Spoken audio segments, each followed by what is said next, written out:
I'm stuck in Super Saiyan. I don't know what to do about it.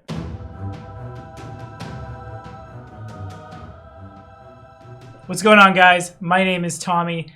This hair will only be this color I'm recording this Wednesday night, like 24 more hours. Oh, hi, Achilles. Achilles is never in the camera when he does this. Get up here. Give a boop to everyone on the TV, or however you'll do it watching. Never can I ever win, but we're back for more min-maxing for fun and profit in the Pathfinder Advanced Player's Guide playtest. Next up, it's the Investigator. If you're liking what you're seeing, like, subscribe, finger guns the bell. And I say this a billion times, here's 1,000,000,001. Thank y'all for still hanging out and supporting BDG as I put my brain back together. We're going to be back at it. We're going to be better than ever. Just need to do some Tommy retraining first. But today, this episode of Min-Maxing for Fun and Profit was brought to you in part. I know I recently shouted him out, but we got to do it again. Why Buffalo? Because Jason, he plays investigators a lot. The first Patreon game we ever had with him when we did The Package, which I still have all the back episodes of, and one day I'll edit, maybe. We'll see. What'd he play? Investigator. Rise of the Rune Lords, when I brought him over to another channel to help fill out the roster, what'd he play? Investigator. If he's not playing an investigator, usually he's playing a ranger. And what's that if not a nature investigator? And yeah, half of Ohm's Gestalt well and truly is investigator, and thanks for your support, man. Here we go. So I'll say now, I really wanted to build an investigator that archetyped into Barbarian today because I really wanted to make a bunch of brains over brawn jokes. I couldn't figure it out. I'm sorry. Please forgive me. But turns out the investigator needs 2 good mental stats to function. You're going to want high intelligence. Intelligence is your key ability score. It gets you extra trained skills. A lot of the class feats we're taking today are based around rolling what are basically knowledge checks. But you're also going to need a high wisdom for when you want to study suspect and make a perception against somebody's will DC to do extra damage. High mental stats mean we're taking our archetype another direction. Our methodology today is empiricism. Being able to seek or sense motive once per 10 minutes as a free action is neato, but there are other reasons for it, which we'll talk about in a sec. Today, for our ancestry, once again, we will be choosing the elf. There's a couple of ancestry feats that look really good on an elf investigator, and that ancient elf heritage helps us get our archetype from jump, and it will be the wizard. We'll talk more about why that is as we get farther down the build, but you know, let's attack this thing full on, shall we? Let's do the opposite of investigate. Let's class feats first, ask questions later. Yeah, what can I say? My joke foo is weak tonight. On the scene, given to us by our methodology, says when you enter a new location, such as a room or corridor, you immediately notice one thing out of the ordinary. The GM determines what it is, or whether there's just nothing reasonable for you to pick up. They skip obvious clues, and you find out only that an area or object is suspicious, not why. So since that made a whole bunch of sense, for example, if you entered a study with a large blood stain on the ground, the blood stain is so obviously suspicious it's evident to you already, so the GM might note that there's something suspicious about the desk drawer instead. You would then need to investigate that drawer to find out what specifically is out of the ordinary, and this doesn't ping a creature, and you don't typically get benefits if you just run in and out of the room forever and letting it ping. But I really like this one because it just speeds things up. Hey, maybe search here. Of course, there's a whole slew of metagaming that goes on here, and to be honest, on the scene could very easily have the secret trait, unless like your whole party just believes you, that's suspicious, but I don't know why, ha, and then they all start rolling perceptions until they figure it out. But again, it's a really nice quality of life feat. Speeds things up, gets you going where you're going. And flexible studies. During your daily prep, you can cram on a certain subject to become temporarily trained in one skill of your choice. This lasts until you again prep. Oh, why not? We'll say it now. The only ancestry feat that's not halfling magic, and the other reason I wanted to be an elf is because we'll grab ancestral longevity to double down. Could you take some of the subsequent feats for that? Yeah, you could. But we are skill monkey with a capital skill monkey. We got a boatload of skills. If we began the game with 18 intelligence, that's what, 13 skills we're trained in? Having the flexibility to prep different stuff when we prep means that if we missed something, or more relevant, if the campaign takes a sharp left turn that we weren't expecting in the early game, our skills can kind of keep up. Maybe you were in the city for levels 1 through 5, and for a little while, you need to trek through the jungle. We need survival. I'm going to train that real quick, but not commit to it, or have to spend downtime retraining. I think I might need to do a bunch of athletics checks out there to grab trained proficiency in that without sacrificing the oodles of arcana, occultism, nature, religion, even just lore. Lore the plot. Lore the Dominion of the Black. Lore the Cult of Cinders.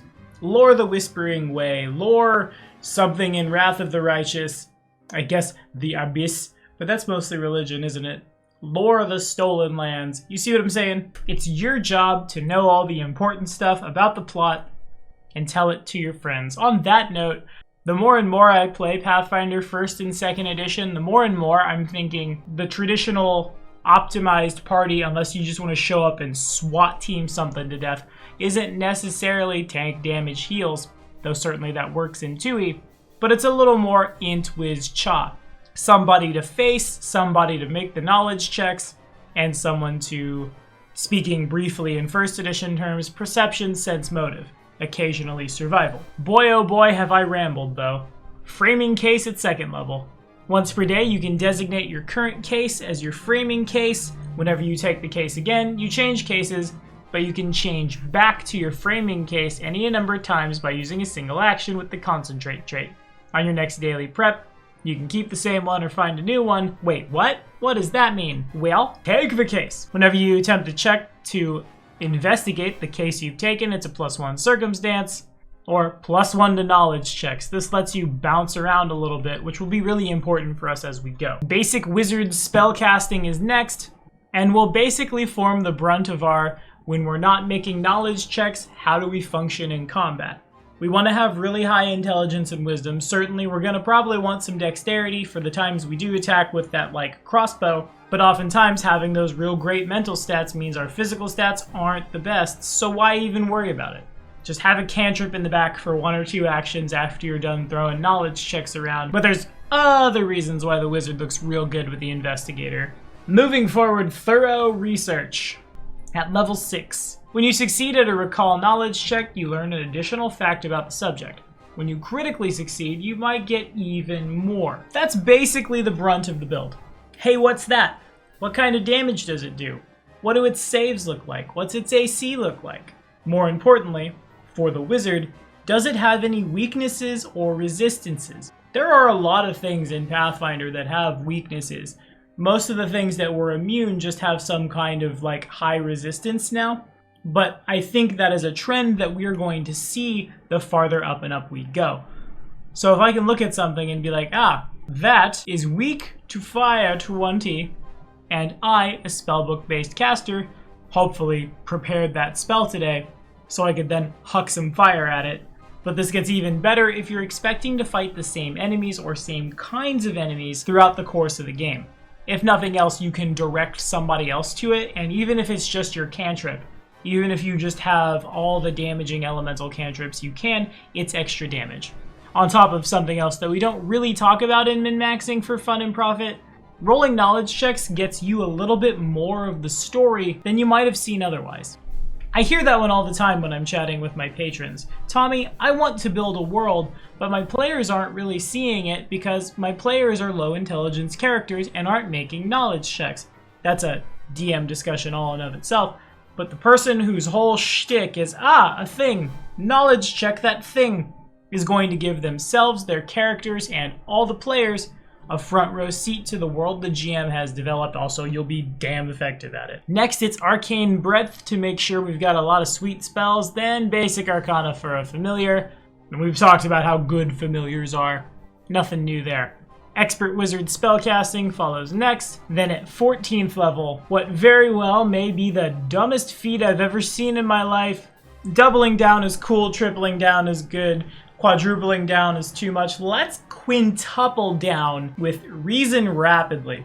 For one action, you instantly use up to 5 Recall Knowledge actions. If you have any special abilities or free actions that would normally be triggered when you recall knowledge, you can't use them for these actions. In combat, this is amazing. 5 different kinds of enemies, I'd like to recall knowledge on all of them. for flavor, continue to decipher the puzzle in the room while you're figuring out why the Zulgoth wants to eat you. Or if nothing else, I'm sure someone will put this in the comments. Matter of fact, I think it was put in the comments earlier when we did the investigator reveal. Haven't really had the spoons for comment replying. We're healing, y'all know that. But if you throw 5 d20s at somebody, you're probably going to critically succeed at least one of them. It's just real good.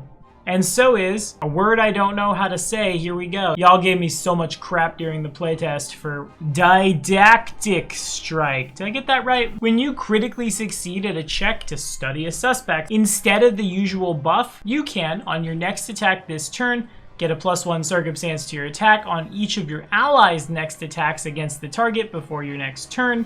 They also gain that +1 circumstance, and if they hit, they do precision damage. Will they do as much as you? No, but we're not super worried about our precision damage today. Now, Magical Trickster looks pretty good on this from the rogue, but the wording of Magical Trickster does say add your sneak attack damage. It does not say add precision damage. This may need a soft errata as we move forward. Maybe when they put this out, they weren't necessarily thinking there would be multiple classes with precision damage. But even if it did say precision damage, to be honest with you, I think I would prioritize just getting more spells, having more answers, having more spell slots.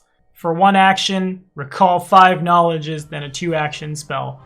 Master Wizard spellcasting will wrap us up. So by the end of the day, we become a master in spell attack rolls and DCs, and a 7th level spell slot, that 20th and 8th level spell slot, and then of course Arcane Breadth gives you a 2nd of everything, but eventually the 8th and the 7th. As good as the Wizard? No, but you expected that anyway by now. Lastly, Infallible Research. You are permanently quickened and can use the extra action to recall knowledge. Your recall knowledge checks are no longer secret. I forget they're supposed to be secret in 2e, but yeah. When you recall knowledge, you can use the outcome for 1 degree of success better than the result of your check, and if something like dubious knowledge would give you inaccurate information, you know what's inaccurate.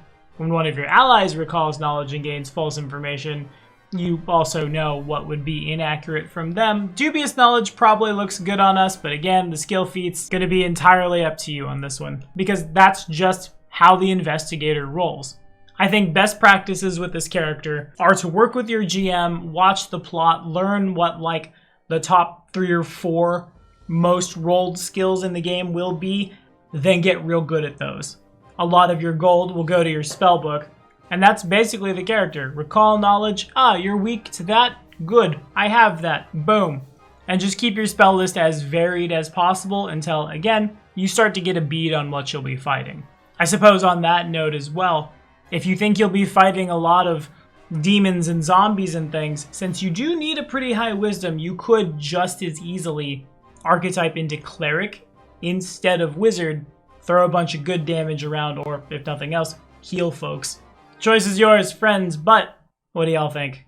How many recall knowledge checks does anyone really need in a round? You could do that 3 times and roll 15 knowledge checks. Is that enough? Do we need more? Throw it in the comments, y'all. And as always, thanks so much for hanging out, sticking with the channel. We're doing the Oracle next week. Next week is a holiday in the States. I think I can probably still find time to crank this one out. But if I don't, the Oracle will be a week late. In any case, thanks for watching, y'all.